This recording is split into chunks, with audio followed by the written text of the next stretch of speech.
Kwa hiyo Yesu hajawahi kutengeneza pombe. Alitengeneza kinywaji cha zabibu fresh, kitamu, na vilikuwa vinywaji vingine vingi karibu 11 vinatengenezwa na Wayahudi kutokana na zabibu. Sisi tunajua viwili tu, cha tatu juisi yake basi. Wangapi wananielewa? Na isingewezekana atengeneze pombe, kwa sababu pombe ni haramu kwenye Biblia toka Agano la Kale mpaka Jipya. Kuna mahali popote kwenye vitabu 66 inayounga mkono pombe, isipokuwa vitabu 6 vya Apokrifa: Makabayo, Tobiti, Anabiti Sira na vingine ambavyo ni vya historia, viliandikwa na wapagani. Hivyo ndio vinaunga mkono pombe, na havijawahi kuwa kwenye kanoni ya Biblia mpaka karne ya 16 Baraza la Trent vikaongezwa. Hiyo ni historia, na wote walio wanazuoni wananielewa. Katika zote mbili hapa hakuna moja ambayo ni pombe hapa. Bahati mbaya, Kiswahili majina yote mawili tulionayo yanayotokana na vinywaji vya zabibu yote ni ya pombe. Hatuna hata jina moja la kinywaji cha zabibu kisicho pombe. Divai ni pombe, mvinyo ni pombe. Vinywaji vyote vya zabibu ambavyo sio pombe hatuna jina hata hili moja. Kwa hiyo kwa Mtanzania ukimweleza mzao wa mzabibu nje ya divai na mvinyo hajui. Ndio maana nakuuliza swali la pili, je, pombe, divai kwa jina jingine ni pombe? Sasa kama hakuna haya, unathibitishaje alitengeneza pombe? Neno pombe linaongea vileo vyote. Is a common word for all nini?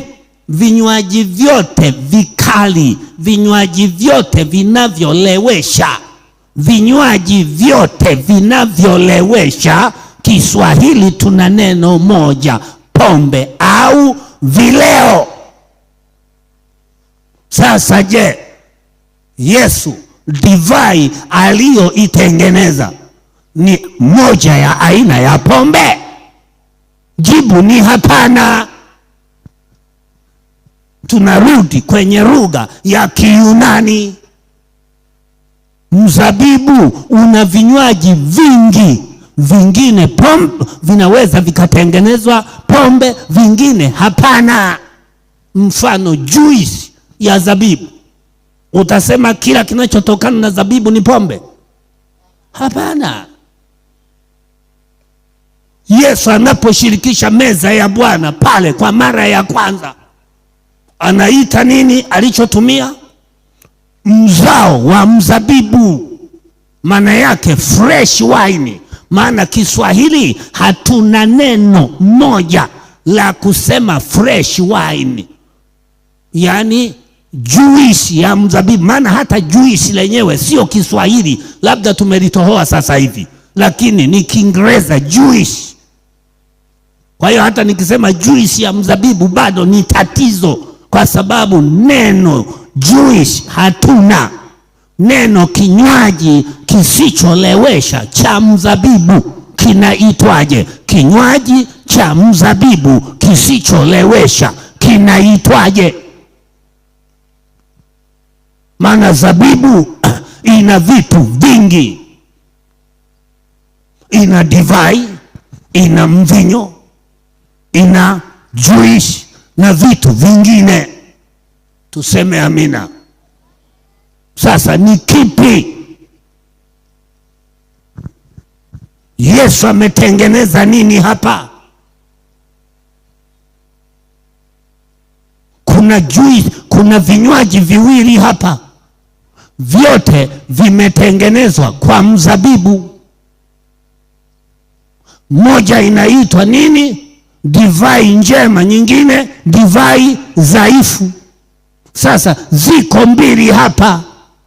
Mbona wanasema tu alitengeneza pombe? Ni ipi kati ya hizo? Maana kuna divai njema na divai dhaifu. Unarule au tutatengeneza pombe? Kwani ziko mbili hapa na moja ikaisha, hii inayoitwa divai njema. Sasa kati ya hizi mbili, dhaifu na njema, ipi pombe? Mbona huwa muulizi mtu anasimama tu, Yesu alitengeneza pombe, anaanza kubariki kangara, vilevi vikubwa. Sasa katika Kiyunani hapa divai njema, kwa nini inaitwa njema? Hivi kuna pombe inaitwa njema? Kuna kileo kinaitwa chema? Nenda kaone mabango ya konyagi yameandikwa chini pale, wameandika hawaruhusiwi chini ya miaka 10 na ngapi. Wameandika wenyewe, maana hatari. Nenda kwenye mabango ya sigara, wataisifu sigara pale chini, wanasema onyo, sigara hatari. Kwa hiyo unapokwenda mwenyewe anakwambia ile ni mdomo wa mamba na meno yale kichopeke, unasema basi liwalo na liwe, unaingia mwenyewe huku umeelezwa. Hakuna mahali wameandika sigara ni baraka, ni hatari. Jamani, tunaelewana? Kwa hiyo ni pombe gani? Ile divai njema au dhaifu?